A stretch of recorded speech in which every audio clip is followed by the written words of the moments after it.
Good morning students. Let's start. The chapter number is the letter. ये chapter number नहीं है, chapter name है the letter. Chapter 1 के बाद पोएम है and the name is the letter.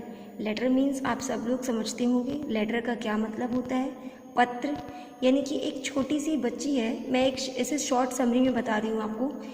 एक छोटी सी बच्ची है जो एक लेटर लिख रही है. वो लेटर किसके लिए लिख रही है, चलिए देखते हैं. I am a letter to send by the post. It is to the person I care for the most. यानी कि वो एक लेटर लिख रही है और पोस्ट करना चाहती है एक ऐसे पर्सन को जो उसकी बहुत ही केयर करती है. केयर मीन्स क्या होता है, यानी कि देखभाल. और हमारी सबसे अच्छी देखभाल कौन कर सकता है, ये आप सब भी जानते होंगे, हमारे पेरेंट्स, है ना, mother, father. I write the date clearly and put the address and begin dearest mummy.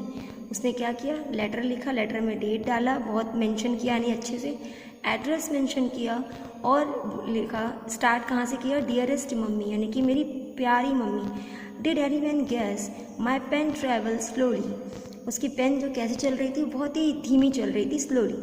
All down the long sheet. वो ये सारी चीज़ें इमेजिन भी कर रही थी, सोच रही थी कि अगर ऐसा ऐसा कुछ हुआ तो. My pen travel slowly all down the long sheet because I am so एनेक्सियस.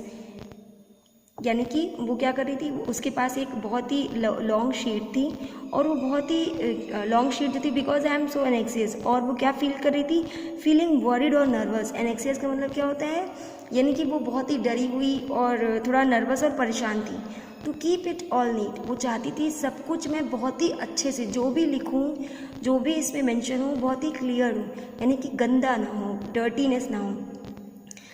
To keep it all neat, सब कुछ साफ सुथरा. I carefully blot it to dry up the ink. Such nice blotting paper, the colour is ink pink. उसे वो क्या, किस बात का ध्यान दे रही थी, वो ध्यान रख रही थी कि केयरफुली मीन्स क्या होता है, बहुत ध्यान से. It blot to dry up the ink, यानी कि वो ऐसा सोच रही थी अगर लिखते लिखते मेरे पेपर पे ब्लॉटिंग हो गई तो. ब्लॉटिंग मीन्स, अब आप पूछेंगे क्या होता है, तो ब्लॉटिंग का मतलब होता है जब कोई ऐसा थिक पेपर, जैसे आप कुछ लिख रहे हैं और वो गंदा हो गया है, यानी कि उसकी इंक फैल गई है, और उस ब्लॉटिंग पेपर को रखने से वहाँ पे वो क्या होता है, साफ़ हो जाता है. जो भी चीज़ें हमसे मैशअप हुई होती है, फैली हुई होती है, वो क्लियर हो जाती है. The colour is pink. I turn the page over and then goes my pen till lastly come kisses. यानी कि जब वो लेटर लिखने लगी तो उसके पास स्पेस कितने थे, सिर्फ 10 केसेस लिखने, उसे 10 केसेस लिखने थे और उतनी ही उसके पास वो स्पेस था. The envelope is ready. I put the stamp on. उसने 10 केसेस लिखा और अपने एनवलप को क्या किया, रेडी किया. And run to the post box and now it has gone. और वो कहाँ गई, पोस्ट ऑफिस की तरफ भागी, यानी कि जाने के लिए, क्योंकि वो उसने जो अपनी मम्मा के लिए अपनी फीलिंग्स को एक्सप्रेस किया था, यानी कि वो लेटर लिख रही थी. इसमें उसने फीलिंग के बारे में बताया नहीं है कि उसने क्या क्या लिखा है.